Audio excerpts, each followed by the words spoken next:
You know that feeling? You tap a button on your phone and a few minutes later, a car just appears. It really does feel like magic. But behind that incredibly simple tap is one of the most complex, real-time computer systems ever built. Today, we're going to pop the hood and see the architecture that literally powers motion on a global scale. Let's peel back the layers and see how this digital magic actually works. So, what is really happening in those few seconds between you hitting a request and a driver accepting? Well, it's a journey that starts in the palm of your hand, flashes across the globe to a data center, solves a mind-bending logistical puzzle, and gets back, all before you can even put your phone back in your pocket. To really get the challenge here, let's compare it to something like ordering a book online. That's a pretty straightforward problem, right? The warehouse doesn't move, the book doesn't move, and it can show up in a few days. No big deal. An Uber trip, though, is what engineers call a spatiotemporal problem. It's a fancy way of saying that both the supply, the drivers, and the demand, that's you, are constantly moving targets that have to be matched perfectly in seconds. Okay, so everything kicks off on your phone, but the Uber app isn't just a pretty map. It's a fortress of code, and it's built to handle the absolute chaos of the real world. Like spotty cell service, dead zones, and hundreds of features all fighting for your attention. To handle all that complexity, they actually built their own mobile framework called Ribs. And the genius of it is this part right in the middle, the interactor. This thing is the brain. It handles all the business logic, and it's totally separate from what you actually see on the screen. Now think about that for a second. That means they can add or change features like Uber Eats or scooters without breaking the entire app. It's how they managed to build a super app that doesn't just crash every 5 minutes. Have you ever wondered why the app feels so snappy, even when you have like 1 bar of service? That is thanks to a clever trick called optimistic UI. So when a driver hits end trip, the app doesn't sit around waiting for the server to say, okay, I got it. No way. It just immediately updates the screen, assuming it all worked. It basically acts first and asks for permission later, which makes the whole experience feel instantaneous. All right, so your phone has done its job. It's sent out the signal. Now we go behind the curtain, into Uber's data centers for the main event, the high-stakes, high-speed game of matching millions of riders with millions of drivers. Before you can find a nearby driver, you have to define what nearby even means when you're dealing with the entire planet. You can't just scan the GPS coordinates of every single driver online. That would be impossibly slow. The solution? You have to divide the entire world into a grid of digital cells. It's a process called geospatial indexing. And this is where it gets really clever. Uber uses a 2-pronged approach. For their databases, they use Google's S2 system, which uses squares because it's super precise for storage. But for analytics, like figuring out surge pricing, they use their own open source system called H3, which uses hexagons. So why hexagons? Well, because every single neighbor of a hexagon is the exact same distance away. It just makes the math for things like surge smoothing way, way cleaner. So you've got this grid of drivers. How do you pick the right one? The simplest way, what they call greedy matching, is to just give the ride to the closest available driver. Makes sense, right?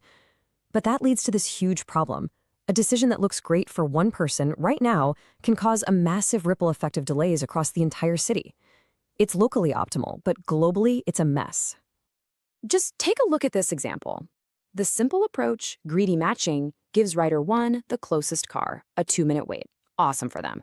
But that move leaves rider 2 stuck with a 20-minute wait. The total wait time is 22 minutes. Not great. But what if the system just pauses for a few seconds to look at the whole board? It can make a much smarter choice. It gives rider 1 the second closest car. Now look at the numbers. The total wait time drops to just 9 minutes. That is a massive efficiency gain, and it's scaled across millions of rides every single day. But all of that brilliant matching, that whole system, hinges on one absolutely critical piece of data, an accurate estimated time of arrival, or ETA. And getting that right takes way more than just looking at a map. It actually requires predicting the future. Uber's process for this has 2 key steps. First, they have to clean up all the messy, noisy GPS data from phones. You can think of it like a detective figuring out the most likely route a car actually took, even with spotty clues. That's called map matching, and it snaps the car perfectly onto the road grid.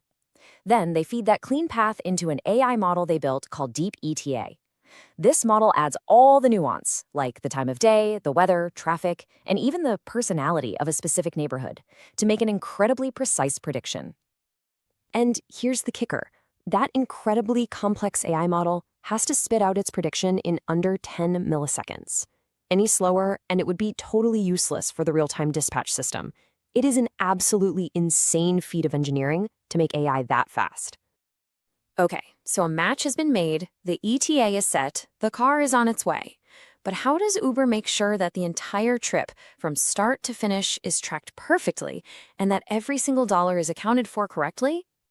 The key is to treat a trip not as just one single event, but as a journey through a bunch of different states. It moves from requesting to matching to completed and so on.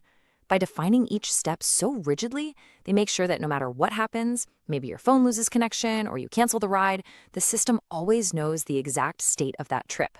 It's really the only way you can keep millions of simultaneous trips from turning into absolute chaos. In the early days, keeping everything in sync was a huge problem. You could have something called a double dispatch, where two different systems assign the same driver to two different riders. That's a critical failure. To fix this for good, Uber moved its core trip data to a database called Google Spanner, which guarantees what's known as strong consistency. It provides a single, undisputed source of truth for every trip, everywhere in the world, all at once. And what about the money? Well, for that, they rely on a 500-year-old accounting principle, double entry bookkeeping. It's simple, really. Every single financial event gets recorded twice, once as a debit and once as a credit. The crucial part? The sum of those entries has to always equal zero. This makes it impossible for a software bug to just invent or destroy money out of thin air. All right, let's zoom out one last time. When you start to piece all these components together, the mobile app, the matching, the ETA predictions, the payment system, you realize you're not just looking at a single application. You're looking at a global engine. And the scale of this engine is just staggering. It's not one giant program. It's a constellation of over 2,200 individual microservices, all chattering away and working together to orchestrate movement in the physical world. And that really is the biggest takeaway here. Uber's technology has evolved way beyond a simple rideshare app. It has become a foundational operating system for logistics. It's a platform designed from the ground up to solve the fundamental problem of moving things and people from point A to point B as efficiently and reliably as possible. So, they've built the operating system for moving people.